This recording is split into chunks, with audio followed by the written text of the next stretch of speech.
আল্লাহ বলে দিয়েছে ফিতনা যতই হোক না কেন তোমাদের সমাজে আলেম ওলামা আছে, ফাসআলু আহলা যিকরি ইন কুনতুম লা তা'লামুন। যদি তোমরা কোনো জিনিস বিষয় না বোঝো, না জানো, না বুঝতে পারো, তাহলে আহলা যিকরি ইন কুনতুম লা তা'লামুন, ইলম ওয়ালা কোরআন ওয়ালা উলামায়ে কেরামের কাছ থেকে যারা কোরআন হাদিস সম্পর্কে জানে ওদের কাছ থেকে তোমার অজানা জ্ঞানটাকে আহরণ করে নাও। এটা কার কথা? আলেম থেকে জ্ঞান আহরণ করবে দূরের কথা, নুরানি ফিতনার মধ্যে আরেকটা ফিতনা শুরু হয়ে গেছে। এই যে কাদিয়ানি ফিতনার পরে নতুন করে সাদিয়ানি ফিতনা বাইর হয়েছে। আপনারা নাম শুনেছেন কি শুনেছেন কিনা জানি না। সাদিয়ানি ফিতনা নাম শুনেছেন? হযরত ইলিয়াস রাহমাতুল্লাহ আলাইহি উনি এই তাবলীগ জামাতকে নতুন করে আবার রূপ দিলেন। তাবলীগ মানে পৌঁছানো। তাবলীগ মানে কি? পৌঁছানো। কি পৌঁছানো? রাসূল বলেছেন বাল্লিগু আন্নী ওয়ালাউ আয়া, আমার পক্ষ থেকে একটা কথা হলো পৌঁছায়া দাও। সুতরাং আমাদের যার কাছে যে দ্বীনের কথা আছে আমরা এটা মানুষের কাছে পৌঁছায়া দিব। আরাফার ময়দানে পাহাড়ের পাদদেশে দাঁড়িয়ে আল্লাহর নবী উটের পিঠে বসে একটা কথা বলেছিলেন, ও সাহাবারা আমি কি তোমাদের কাছে তোমাদের দ্বীন পৌঁছায় দিতে পারলাম? বলে ইয়া রাসূলুল্লাহ, হ্যাঁ আপনি পৌঁছায় দিয়েছেন। সুতরাং রাসূল বললেন ফালিয়ুবাল্লিগু শাহিদু মিনকুমুল গায়িবা, তোমাদের মধ্যে যারা এখানে উপস্থিত রয়েছে কিয়ামত পর্যন্ত আনেওয়ালা অনুপস্থিত উম্মতের কাছে আমার এই কথাগুলো, আমার এই দ্বীনকে, আমার এই কোরআনকে পৌঁছায় দাও। সুতরাং ওইখানতে করতে করতে এই দায়িত্ব পৌঁছানোর দায়িত্বটা মানে তাবলীগ মানে পৌঁছানো, এই দায়িত্ব আমার মাথার পরেও, ইনার মাথার পরেও, উনার মাথার পরেও, স্টেজে যারা আছে সবার মাথার পরেও, আপনাদের মাথার পর এই দায়িত্ব আল্লাহর নবী দিয়ে গিয়েছেন। কথা বলে ঠিক কিনা? কিন্তু এই দায়িত্ব পালন করতে গিয়ে ইলিয়াস রাহমাতুল্লাহ আলাইহি এই জামাতকে নতুন করে রূপ দিলেন।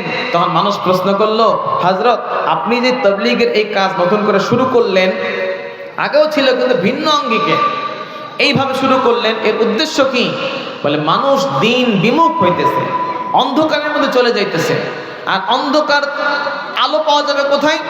এই অন্ধকার লাইটের অন্ধকার না, এই অন্ধকার রাতের অন্ধকার না, এই অন্ধকার হলো মূর্খতার অন্ধকার। যার কাছে কোরআনের জ্ঞান নাই, যার কাছে হাদিসের জ্ঞান নাই, সে মূর্খতার মধ্যে পড়ে আছে, জাহালাত আর মূর্খতার আর অজ্ঞতার অন্ধকারের মধ্যে পড়ে আছে। কথা বলে ঠিক কিনা? সুতরাং এই মানুষগুলা 4 মাস সময় দিবে একটা জায়গায়, 140টা দিন সময় দিবে। আর সে যখন 10 জন 12 জন 15 জনের সাথে সময় দিয়ে যখন নিজের জিন্দেগির ভুলগুলা বুঝতে পারবে, তখন সেজন্য সে বাড়িতে আসার পরে উলামায়ে কেরামের শরণাপন্ন হয়ে নিজের 40 40 50 60 বছরের ভুলগুলো যেন সংশোধন করে নিতে পারে। তাহলে ওনার দাওয়াত ও তাবলীগের এই মেহনতের মূল উদ্দেশ্য ছিল আমরা অজানা মানুষগুলা যারা ইলম আমাদের কাছে নাই, আমরা যেন এই খোদা নিয়ে আলেমের কাছে গিয়ে নিজেদের ভুলগুলা সংশোধন করতে পারি। ওনার ছিল এটা উদ্দেশ্য। এবং উনি বলে দিয়েছিলেন যেই দিন এই জামাতের মধ্যে সামনে আলেম থাকবে, পিছনে আলেম থাকবে, আমি আশা করি সেই সময় এই জামাত আল্লাহর দরবারে কবুল হয়েছে বলে আশা করি। আলহামদুলিল্লাহ, এখন তো এই তাবলীগের বিভাজনের পরে এমন সুযোগ আল্লাহ আমাদের করে দিয়েছেন, সামনে আলেম পিছনে আলেম এমন না, এমন কিছু জামাত বের হয় 15 জন বের হলে 15 জনই আল্লাহ আলেম বানাই দিয়েছেন। সুবহানাল্লাহ বলেন। কিন্তু দুঃখজনক বিষয় হলো গতকালকের ঘটনা আপনারা দেখেছেন, সরকারের সাথে উপদেষ্টা মণ্ডলীর সাথে কথা পাকাপাকি করে সরকার ওলামাদের কাছে মাঠটাকে বোঝাই দিয়েছিলেন এবং বলে দিয়েছিলেন ওলামায়ে কেরামের দাবি ছিল দ্বীনের কাজ আলেমরা করবে, দ্বীনের কাজের দায়িত্ব সব আলেম ওলামার কাছে থাকবে। যদি দ্বীনের কাজগুলো আলেম ওলামাকে বাদ দিয়ে কোনো টুপি পরা, পাগড়ি পরা ডাক্তার, ইঞ্জিনিয়ারের কাছে দিয়ে দেওয়া হয়, আপনারাই উত্তর দেন। এই যে বাংলাদেশ যশোর শহরের সদর হাসপাতাল, যদি সদর হাসপাতালের নার্সগুলা, কম্পাউন্ডার গুলা যারা ডাক্তারের সাথে থাকে, এরা যদি মিছিল শুরু করে দেয় যে আমরা তো সবসময় ডাক্তার হাসপাতাল পাহারা দিই, আমরা সবসময় এখানে থাকি, যত রোগীদের সেবা আমরা দান করি, সুতরাং এই হাসপাতাল ডাক্তারদের কথায় চলবে না, আমরা নার্সদের কথায় চলবে। যদি নার্সদের দায়িত্বে হাসপাতাল দিয়ে দেওয়া হয়, তাহলে বলেন তারা যদি নিজেরাই রোগীর প্রেসক্রিপশন দেওয়া শুরু করে দেয়, রোগীর শরীর সুস্থ হবে দূরের কথা, রোগের 12টা বাজবে। কথা ঠিক কিনা বলে? ঠিক একই কায়দায় ওই রূপ হয়েছে। ডাক্তার যখন অপারেশন করে, ডাক্তারের গায়ে একটা সাদা কাপড় দিয়ে একটা পোশাক বাঁধা থাকে, যে পাশে যারা নার্স থাকে, কম্পাউন্ডার থাকে, তাদের শরীরে এক ধরনের পোশাক দিয়ে সবকিছু ঢাকা থাকে, সবার মুখে মাস্ক থাকে, কে যে ডাক্তারটা চেনা যায় না। কথা বলে ঠিক কিনা? এক জামাতের মধ্যে আলেম দাওয়াত দিতেছে, একই জামাতের মধ্যে ডাক্তার, ইঞ্জিনিয়ার, আমার আপনার মতো সাধারণ মানুষ দাওয়াত দিতে দিতে দিনের বুঝ যখন এসে যায়, তখন আলেমের মাথায়ও পাগড়ি, আপনাদের মাথায়ও পাগড়ি চলে আসে। তখন এই সামান্য দিনের দাওয়াত দেওয়ার কারণে আপনারাই বলেন, আপনারা আলেম হওয়ার যোগ্যতা কখনো অর্জন করতে পারবেন কিনা? তো সরকার আলেমদের কাছে মাঠটা দিয়ে দিয়েছে। তাদের দাবি হলো যত কর্মকাণ্ড হবে সব আলেমদের তত্ত্বাবধানে হতে হবে। ইজতেমা হলে আলেমদের তত্ত্বাবধানেই হবে, জোড় হলেও আলেমদের তত্ত্বাবধানেই হবে। কিন্তু আমার কিছু ভাইরা তারা আলেমদেরকে কাজের বিরুদ্ধে মনে করলো, বলে তারা এই আলেম ওলামারা এই তবলিগ জামাতের ক্ষতি করে দিল। আমার ভাইরা একটু প্রশ্ন করে আপনাদের উত্তর দিই, এই যে আপনাদের পাশে ক্যান্টনমেন্ট আছে, ক্যান্টনমেন্টের আর্মি কিন্তু সবসময় রাস্তায় বাইর হয় না।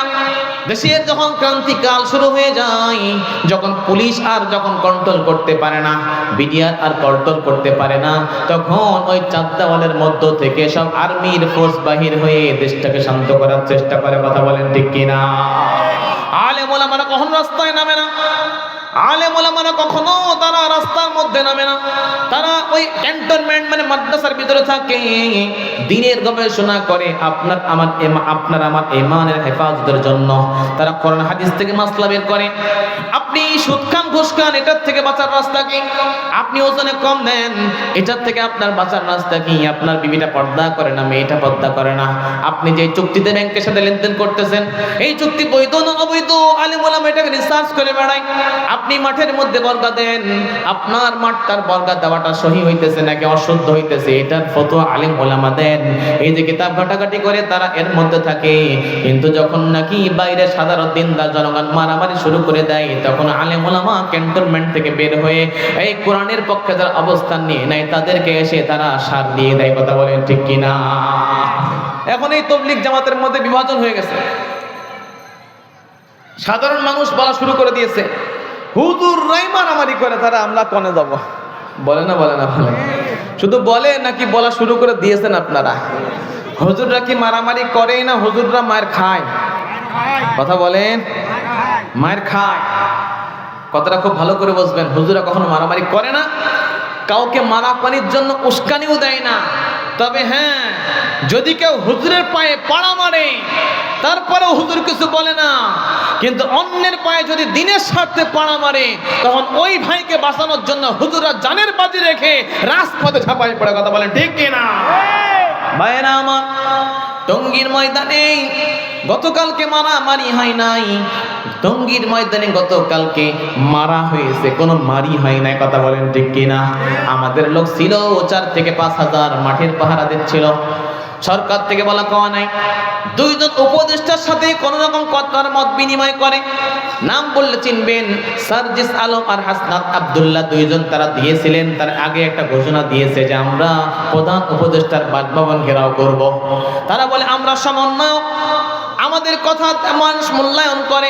প্রধান উপদেষ্টার বাসভবন যদি ওরা ঘেরাও করে ফেলে, এটা আমাদের জন্য বড় অপমান করা হবে। এই জন্য কি করলে, কি বললে কোনো মারামারি যেন না হয়, সংঘাত না হয়, তাদের সাথে রাতের 1টার সময় 2 ছাত্র সমন্বয়ক গিয়ে হাজির হয়ে যায়। পত্রিকায় বা ফেসবুকে আপনারা দেখেছেন কি দেখেছেন না বলেন? ওদের সাথে গিয়ে কথা পাকাপাকি করে যে ঠিক আছে, সরকারের তো সিদ্ধান্ত ছিল সম্পূর্ণ সব কাজ আলেমদের তত্ত্বাবধানে চলবে, কিন্তু সরকার একটু নমনীয়তা বলেছে, হুজুর একটু এই বছরের জন্য আপনাদের ইজতেমার পরে ওনাদেরকেও 3টা দিন ইজতেমা করতে দেবেন, তারপরে আপনারা এই মাঠ আমাদেরকে বুঝাই দিবে, আমরা আপনাদের কাছে আবার মাঠ বুঝাই দেব। এটা সিদ্ধান্ত হয়েছিল, ঠিক কিনা বলেন? কথা বুঝতেছেন তো? ওরা আমাদের জোড় হয়ে যাওয়ার পরে ওরা ঘোষণা দিল যে আমরা জোড় করব। সরকারকে উপেক্ষা করলো, উপদেষ্টা মণ্ডলীকে উপেক্ষা করলো, আমরা জোড় করব। তো জোড় করবা, তোমরা মাঠ তৈরি করেছো না, তোমরা সামিয়ানা টাকাইছো না, বাঁশখুঁটি পুঁতেছো না, কিছুই করো নাই। তোমরা স্টেজ বানাইছো, তাও করো নাই। তোমরা মাইক লাগাইছো, তাও করো নাই। বাথরুম টাথরুম রেডি করেছো, তাও করো নাই। পানির লাইন, গ্যাসের লাইন, বিদ্যুৎ লাইন কিছুই করো নাই। হঠাৎ করে তোমরা ঘোষণা করলে যে আমরা মাঠ দখল করে আমরা মাঠে যাব, ইজতেমা করব। ওরা আজকের 20 তারিখে ইজতেমার ঘোষণা দিয়েছিল, গত 18 তারিখে মাঠে ঢুকে পড়ার চেষ্টা করেছে। এখন বলেন কিচ্ছু তৈরি নাই। এই লাখ লাখ মানুষ, 50,000 1 লাখ মানুষ গেছে জোর করতে, এরা কি জোর করতে গেছে না জোরাজুরি করতে গেছে? কথা বলেন। ভালো কথা জোরাজোরি করতে যাও, তোমাদের সরকার দেয় নাই, তোমরা জোর করে দখল করবা। তোমরা 50,000 1 লাখ মানুষ ছিলা, ঢুকে পড়েছো ঠিক এট এ টাইমে, প্রত্যেকটা গেট দিয়ে মাঠের মধ্যে ঢুকে পড়েছে। ঢোকো, আমাদের লোক ছিল 4-5 হাজার, 50,000-এর সামনে 5,000-এর কোনো খাওয়া থাকে না, আর ওদের কাছে ছিল সুন্দর সুন্দর অস্ত্রপাতি। সুবহানাল্লাহ বলবেন। এর ভিডিও ফুটেজ আমাদের কাছে আছে। বেডিং এর মধ্যে চাপাতি নিয়ে গেছে, রামদা নিয়ে গেছে, বেডিং এর মধ্যে চাইনিজ স্ক্রোল নিয়ে গেছে, বেডিং এর মধ্যে ক্রিস নিয়ে গেছে। যে নামগুলা বলতেছি নামগুলা শুনেছি, কিন্তু জিনিসগুলা আমি কোনোদিন কখনো কাউকে দেখি কোনো অস্ত্র দেখি নাই। চাপাতি চেনেন আপনারা? নাম তো শুনেছেন। চাইনিজ স্ক্রোল দেখেছেন কখনো? নাম তো শুনেছেন। রামদা দেখেছেন, হকি স্টিক দেখেছেন, রড দেখেছেন, কথা কয় না। ক্রিস, ক্রিস আল্লাহ জানে ক্রিস কারে কয়, কিন্তু নাম শুনেছি আমি। ক্রিস কারে কয়? এই ক্রিস নিয়ে গেছে। এরপরে হাতুড়ি নিয়ে গেছে। আচ্ছা বলেন, এরা কি জোর করতে গেছে না কি করতে গেছে বলেন তো? এরা জোরাজোরি করতে গেছে, এরা মারতে গেছে। কাকে মারতে গেছে? আলেমদেরকে। টঙ্গী মসজিদের ময়দানের পাশে একটা মাদ্রাসা আছে, কাকরাইলের তত্ত্বাবধানে চলে। ওই মাদ্রাসার একজন হুজুরের 2 হাত 2 পা একেবারে মসমস করে ভেঙে দিয়েছে। আল্লাহ আকবার, নাউজুবিল্লাহ বলে, সবাই নাউজুবিল্লাহ বলে। এক হুজুরের বুড়ো আঙ্গুলটা ভেঙে দিয়েছে। একজন হুজুরের শোয়াইতে মাথা থেকে পা পর্যন্ত একেবারে কাঁচা কাঁচা করে বাড়াইছে। ওদের মধ্যে একজন একটু দয়া এসেছে, থাকবে আর মারার দরকার নাই। ওদের ওই হায়নাদের মধ্যেও 2-1টা থাকে, একটু পার্সেন্টেজের দয়া থাকে। পরে হুজুরকে ঘর থেকে বের করে কাঁচা কাঁচা মেরে ছাত্রদেরকে এলো পাতাড়ি মেরেছে। আমাদের সাথীকে জোরে ঠেসে ধরে গলায় ছুরি চালাই দিয়ে জায়গায় জবাই করে দিয়েছে। এরা কি মানুষ বলেন তো আপনারা? কথা বলেন না কেন? এরা কি মানুষ? এখন অনেকে বলতেছেন যে ওরাও তো হুজুর। আমি আগেই বলেছি, ওরা হুজুর নাকি ওরা কম্পাউন্ডার, ওরা নার্স, ওরা কি? হুজুররা তো ডাক্তার, আলেম ওলামা, এরা ডাক্তার, এরা আর্মি, এরা সবসময় বের হয় না। ওখানে আলেম ওলামা বেশি ছিল না, সাথী ভাইয়েরা ছিল। তোমরা যদি ঢুকেই পড়লে, মাঠ দখল করেই নিয়েছো, এদেরকে দাবড়ায় বের করে দিতা। কথা ঠিক কিনা বলেন? তোমরা এমন মার কেমন মানলে যে আমার 4 জন ভাই শহীদ হয়ে গেছে, এখন হাসপাতালের মধ্যে মুমূর্ষু অবস্থায় কত ভাই শুয়ে আছে, সবার খোঁজ খবর নিয়েছি, সবগুলো আমাদের লোক। মাঝে মধ্যে আমাকে মারলে আমি আমাকে বাঁচানোর জন্য আপনাকে আঘাত করতেই পারি। কথা বলে ঠিক কিনা? এবং 2-4 জন তারা আঘাতপ্রাপ্ত হয়েছে, হতেই পারে। যেখানে আমাদের 4-5 জন শহীদ হয়ে গেছে, আরো কয়েকজন শাহাদতের তামান্না গুনতেছে সে হাসপাতালের বেডে শুয়ে শুয়ে। বলেন এরা কি দিনের দাওয়াতের যোগ্যতা রাখছে না হারায় ফেলে দিয়েছে? জোরে বলে।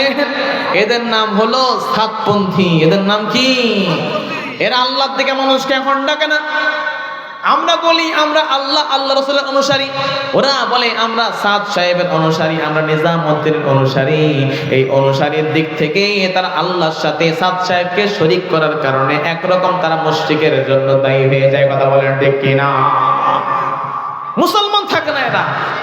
যারা মানুষকে মারে, হত্যা করে, যারা মানুষের পেটের মধ্যে চাকু ঢুকায় দেয়, যারা মানুষকে জবাই করে ফেলে, এরা কোনো মুসলমানের কাজ নয়। রাসূল বলেছেন, আল মুসলিমু মান সালিমাল মুসলিমুনা মিন লিসানিহি ওয়া ইয়াদিহি। মুসলমান তাকে বলা হয় যার জবান আর হাত থেকে অপর মুসলমান ভাই নিরাপদ থাকে। আজকে গতকালকে টঙ্গীর ময়দানে ওদের জবান ছিল একেবারে কাঁচা কাঁচা গালি, আর হাতগুলা ছিল আলেম আর তালেব ইলমদের রক্তে সিঞ্চিত, সেই রক্ষকের বলে সেই কসাইয়ের হাত। কথা বলে ঠিক কিনা? এরা মুসলমান হতে পারে না। এরা কি হবে? আপনারাই ফতোয়া দিয়ে দেন। এরা কি হতে পারে আপনারাই বলেন। নাউজুবিল্লাহ। আল্লাহ ওদেরকে হেফাজত করেন, নাইলে কপালে হেদায়েত না থাকলে ওদের মুখকে আল্লাহ জনগণের সামনে কালো করে দেন। বলেন আমিন। কথা বোঝেন? আমার কথা সংক্ষেপে বোঝেন। যদি এখন আপনারা বলেন হুজুর ওরাও তো ভালো কথা বলে, এক শ্রেণীর লোক আছে না নাই বলেন, ওরা ভালো কথা বলে না? ওরা কি ভালো কথা বলে জানেন? ওরা বলে ওদের আমির বলে দিয়েছে যে কথা, এই কথা ওরাও বলে। তাই মসজিদের ইমাম সাহেব, মাদ্রাসার এই যে হুজুর যারা আছে, তারা সারাদিন খেদমত করে মাস শেষে যদি 6,000, 8,000, 10,000 টাকা নেয়, বলে এই টাকা নেওয়াটা, এই সমস্ত টাকা লেনেওয়ালা বেতনভুক্ত ইমাম যারা মাদ্রাসায় পড়ার টাকা নেয়, এদের টাকাটা বেশ্যার টাকার থেকে নিকৃষ্ট টাকা। সুবহানাল্লাহ বলেন, জোরে বলেন সুবহানাল্লাহ। এর থেকে আরেক ধাপ আগায় গেছে। কি কয় জানেন? যারা কোরআন পড়ায়, নামাজ পড়ায়, দিনের কাজ করে টাকা নেয়, এদের আগে কিয়ামতে বেশ্যারা জান্নাতে প্রবেশ করবে। এরা ভালো ভালো কথা বলে, কি বলেন আপনারা? এরা ভালো ভালো কথা বলতেছেন। এরা বলে যে এই যে আমার ভাইদের পকেটের মধ্যে টাচ মোবাইল আছে, এরা বলে যেই পকেটের মধ্যে টাচ মোবাইল থাকে সেই লোকের নামাজ হয় না। সুবহানাল্লাহ, সুবহানাল্লাহ করছে। ওরা বলে এই যে ভাই এখানে কয়জন লুঙ্গি পরা আছেন আর কয়জন পায়জামা পরা আছেন? প্যান্ট পরা মানুষ বেশি দেখতেছি, কথা ঠিক কিনা বলেন? সাদ সাহেব বলে দিয়েছে যারা প্যান্ট পরে শার্ট পরে নামাজ পড়বে ওদের নামাজ হবে না। সুবহানাল্লাহ। নাভি থেকে হাঁটু থেকে যদি একটা গামছা পরেও নামাজ পড়ে ওই নামাজ আল্লাহর দরবারে কবুল হবে, কথা ঠিক কিনা বলেন? সতর ঢাকা উদ্দেশ্য। তাহলে কি মাসলা বলতেছে? এ তো একটা মাসলা বললাম। ওরা আল্লাহর নবী আল্লাহর গায়ে হাত দিয়ে দিয়েছে, কুদ্দুতে শরীরে আল্লাহর নবীর গায়ে হাত দিয়েছে। উনি বলেন মুসা নবী তার উম্মতকে রেখে আল্লাহ সান্নিধ্যে যখন গেলেন ডাক দিলেন তুর পাহাড়ে 40 দিন থেকে কিতাবটা নিয়ে আসলেন, তাওরাত কিতাব। এই যাওয়াটা উম্মতকে ফেলে রেখে চলে যাওয়াটা নবীর ঠিক হয় নাই। এই যাওয়ার কারণে প্রায় 6 লক্ষ উম্মত তারা মুরতাদ হয়ে গেছে। এই কথা বলে নবীর বলে যাওয়া ঠিক হয় না। মুসা নবীর নবীকে নিজের কারণে গেছে না আল্লাহ ডেকেছেন তাই গেছে? তা উনাকে দোষী করলে দোষটা কার গায়ে লাগে? উনি তো আল্লাহর গায়ে একটা ঢিল মারলো। আমার নবীর কেউ ছাড় দেয় নাই। আমার নবী 10 আর 1 11টা বিয়ে করেছেন, মোট 13টা বিয়ে করেছেন। একজনকে নিয়ে আসেন নাই, কারণ সে বলেছিল আমি তোমার বাড়িতে যাব না, আমার বাড়িতেই তোমাকে ঘর জামাই থাকতে হবে। আল্লাহর নবী ঘর জামাই থাকতে রাজি হয় নাই। আরেকটা বিয়ে হলো, বিয়ে করার পরে মেয়েটা অসুস্থ থাকে, আমি শুনেছি কুষ্ঠ রোগী হয়। এই রোগের কারণে নবী তাকে নিয়ে আসেন না। এই দুজনকে বাদ দিলে 11টা বিয়ে হয়। আল্লাহর নবী 11 জনকে বিয়ে করেন। 10 জনের বিয়েতে গোশত রুটি দিয়ে উনি অলিমা করেন, আর জাইনাব সবার বিয়েতে তিনি খেজুর দিয়ে অলিমা করেন। জাইনাব রাদিয়াল্লাহু তাআলা আনহার বিয়েতে উনি গোশত রুটি দিয়ে অলিমা করেন। আর ওই মাওলানা সাদ সাহেব বলে সবার বিয়েতে খেজুর দিয়ে করলো, আর ইনার বিয়েতে গোশত রুটি দিয়ে করার কারণে আল্লাহর নবী তার সুন্নাত থেকে সরে গেছে। এ ভাই আল্লাহর নবীকে সুন্নতে সরে যায় নাকি নবী যেটা করে সেইটা সুন্নত হয়? তার মানে বিয়ে করলে অলিমা আপনি খেজুর দিয়েও করতে পারেন, কি দিয়ে করতে পারেন? গোশত রুটি দিয়েও করতে পারেন। উনি বলেন উনি ওনার সুন্নত থেকে সরে গেছে। ওনার সুন্নত কি ওনার আল্লাহ বানায় দেয় না, উনি যেটা আল্লাহর হুকুমে করে সেইটাই সুন্নত হয়ে যায়। কথা বলেন না কেন ভাইরা আমার? ওনারা ভালো কথা বলে তাই না? কথা কন না কেন আপনারা? এই জন্য হুজুররা মারামারি করেন। এই কথাটা বললে আপনি এখনো বোকার স্বর্গে আছেন, কারণ এটা এমন এক ফিতনা, এমন এক ফিতনা। যদি ওই বুঝটা আপনি নিয়ে নেন যে মুসা নবীও ভুল করেছে, আল্লাহর ডাকে কেন গেল, যাওয়ার কারণে মুরতাদ হয়ে গেছে, এই বুঝ যদি আপনি নিয়ে নেন ওনার কথাটা, আপনার ঈমান থাকবে না যাবে? ইউসবিহু রাজুলু ফিহা মুমিনান, সকাল করেছেন মুমিন অবস্থায়। আর এই আকীদাটা যদি আপনি মাথার মধ্যে লালন পালন করেন, সন্ধ্যাবেলায় লালন পালন করেছেন, সকাল বেলায় মুমিন, আপনি বিকাল বেলায় কাফের হয়ে যাবে। নাউযুবিল্লাহ বলেন সবাই। এজন্য এটা এমন ফিতনা, অন্ধকার কালো রাতের মতো। এটা যে ফিতনা আমার আপনার মতো সাধারণ জনগণ বুঝতেই পারতেছে না। শুধু কোরআন হাদিসের আলেম আর ধারক বাহক আছে বিধায় এখনো দুনিয়ার মধ্যে দিন ধর্ম টিকে আছে। এই মাদ্রাসার হুজুররা না থাকলে আমাদের দিন ধর্ম সব লেজে গোবরে হয়ে যাইত। কথা ঠিক কিনা বলেন?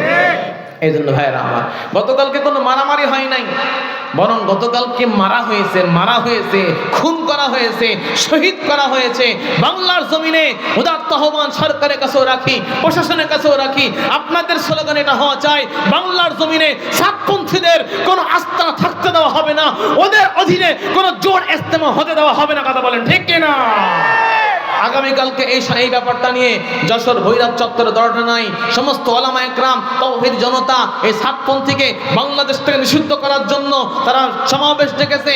ঈমানের দাবি নিয়ে, আল্লাহর মুহাব্বতে, রাসূলের মুহাব্বতে ঈমানের দাবি নিয়ে এই সমাবেশে যোগদান করার জন্য আগামীকাল 3টার সময় সবাই তৈরি থাকবেন তো ইনশাআল্লাহ?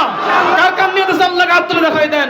নারায়ে তাকবীর, কোরআন সুন্নাহর আলো, সাদিয়ানীদের আস্তানা। আল্লাহ কবুল করেন। আমরাই ভাইদেরকে বলি মাইকের আওয়াজ তাদের কানেও পৌঁছাচ্ছে, কথা বলেন ঠিক কিনা? আপনারা ফিরে আসেন, তওবা করেন। যারা অন্যায় করেছে ওদের তো বিচার হবেই, আলহামদুলিল্লাহ পড়েন। ওদের যে মেন গুরু, যে শয়তানটা বেশি, নাম তার মুয়াজ বিন নূর, যে মুখপাত্র কাজ করতেছিল, কোথায় কোথায় মিথ্যার ফুলঝুরি ছড়ে তার মুখ থেকে, আলহামদুলিল্লাহ ওই বলদটা, ওই বেয়াদবটা প্রশাসন থেকে গ্রেফতার করেছে, বলেন আলহামদুলিল্লাহ। আমরা ওদের সবার নামে মামলা দায়ের করতে চাই, আইনের আওতায় বিচার করতে চাই। ওরা আমার ভাইকে অস্ত্র দিয়ে মেরেছে, ওরা আমার ভাইকে ছুরিতে আঘাত করেছে, আমাদের 30, 40, 50, 60 জন শতাধিক মানুষকে হাসপাতালে পাঠিয়ে দিয়েছে। এর প্রতিশোধ আমরা নিতে চাই না। আমরা নিলে ওদেরকে খুঁজে পাওয়া যাবে না, ওদেরকে ডাল ডাল করে ফেলতে পারে। ওলামায়ে কেরাম যদি বলে ওদেরকে বাংলার জমিন থেকে শেষ করে দাও, 5 মিনিট সময় লাগবে না বাংলার জমিনে সাতপন্থীদেরকে কবর রচনা করতে। কথা বলেন ঠিক কি না? কিন্তু ওলামায়ে কেরাম তা বলে না, বলে অন্যায় করেছো, বাংলাদেশে প্রশাসন আছে, police tab, army, BDR army আছে, ওরা তোমাদের বিচার করবে। আর যারা এখনো পর্যন্ত বিভ্রান্তের মধ্যে আছো তাদের কাছে উদাত্ত আহ্বান, মেহনত যদি করতে হয়, ইলিয়াস রহমতুল্লাহ আলাইহি মেহনত করতেছো, ওনার যে মানসা ছিল, ইচ্ছা ছিল এই মেহনত করে মানুষ আলেমমুখী হবে। তোমরা সবাই তওবা করে আলেমদের দিকে ফিরে আসো, আশা করা যায় আল্লাহ তোমাদের গুনাহকে মাফ করে দিবে। কথা ঠিক কিনা বলেন? আলহামদুলিল্লাহ, আপনারা শুনে খুশি হবেন, অনেক জেলার মধ্যে অনেক সাত ফেরকার মানুষগুলা তারা আস্তে আস্তে তওবা করে ওলামায়ে কেরামের কাছে আসতেছে, ফিরে আসতেছে, আর স্বীকার করতেছে, হুজুর এরা যে এত বড় ভয়ঙ্কর, এরা যে সন্ত্রাস, আমরা গ্রামের মানুষ, আমরা সাধারণ মানুষ বুঝতে পারি নাই, কালকে যা দেখলাম আমরা বুঝে আসছে, এরা নিশ্চয়ই, এরা কোনো দিনের মেহনত করে না, এরা নিশ্চয়ই কোনো গোয়েন্দা, কোনো ভিন্ন কোনো দেশের এজেন্ডা বাস্তবায়ন করার জন্য এরা পড়ে আছে। কথা বলেন ঠিক না? খোঁজ খবর নিয়ে জানা গেছে ওদের গ্রুপের বলে ওয়াসিফুল ইসলাম নাম, ইঞ্জিনিয়ার ওয়াসিফুল, তার ছেলে একটা আছে, তার নাম মাওলানা ওসামা। এর ছবি মোবাইলের মধ্যে পাওয়া যায়, ইন্টারনেটের মধ্যে পাবেন। দেখবেন একবার গিটার বাজাচ্ছে, একবার নারী নিয়ে শুয়ে আছে, একবার সে গান বাজনা করতেছে, একবার ব্যায়াম করতেছে। আবার আগের সেই দোসরদের সাথে তাদের আতাত ছিল, ওই যে কসাইদের সাথে। আগের জামানায় যারা মহিলা ফেরাউন এই বাংলাদেশে ছিল, ওই মহিলা ফেরাউনদের সাথে ওদের হাত ছিল। আমরা ওলামায়ে কেরাম বুঝতেছে, গতকাল দৈনিক নয়া দিগন্তের রিপোর্ট বলে যে এই মাওলানা ওসামা আর একটা নায়ক আছে অনন্ত জলিল, আপনারা চিনেন কিনা? এরা নাকি গোপনে গোপনে ইসরায়েলি মোসাদের সাথে বৈঠক করেছে, বলেন নাউজুবিল্লাহ। যাদের সম্পর্ক মোসাদের সাথে, ইসরায়েলের গোয়েন্দা বাহিনীর নাম মোসাদ, যাদের সম্পর্ক রয়ের সাথে, মানে ভারতের গোয়েন্দা বাহিনীর নাম র। এখন বলেন বাংলাদেশের ইস্তেমাকে ভারত নিজের দেশে নেওয়ার জন্য, আমার দেশের মধ্যে এক বিভৎস অবস্থা করার জন্য, জনগণের মধ্যে ভাই ভাই খুনাখুনির এক রাজ্য কায়েম করে দিয়েছে, মারামারি করাই দিয়েছে, যাতে এই সরকার ভয়তে ইস্তেমা বন্ধ করে দেয় আর এই ইস্তেমা ভারতে চলে যায়। এই ইস্তেমা বাংলাদেশে আমরা চেয়ে পাই নাই, আল্লাহ কিয়ামত পর্যন্ত ফয়সালা করে দিয়েছে। মুখের তাজা রক্ত বাকি থাকতে এই বাংলার জমিন থেকে ইস্তেমা আমরা ভারতে যেতে দেব না, বলেন ইনশাআল্লাহ। ইস্তেমায় যাবেন তো ইনশাআল্লাহ। আমি আবারও সাত ফেরকার ভাইদেরকে বলতে চাই, আপনারা ফিরে আসেন, আপনাদেরকে আমরা ফিরে আসেন, আপনারা ফিরে আসেন, সমস্ত ভুল স্বীকার করেন, তওবা করেন, নামাজ পড়েন, আল্লাহর কাছে ক্ষমা চান, আমরাও ক্ষমা করে দিব, আল্লাহ ইনশাআল্লাহ ক্ষমা করে দিবে। ওনারা ফিরে আসুক, একসাথে আমাদের আলামাদের তত্ত্বাবধানে থেকে দিনের কাজ করুক। এটা আপনার চান কি চান না বলেন? ফিরে আস।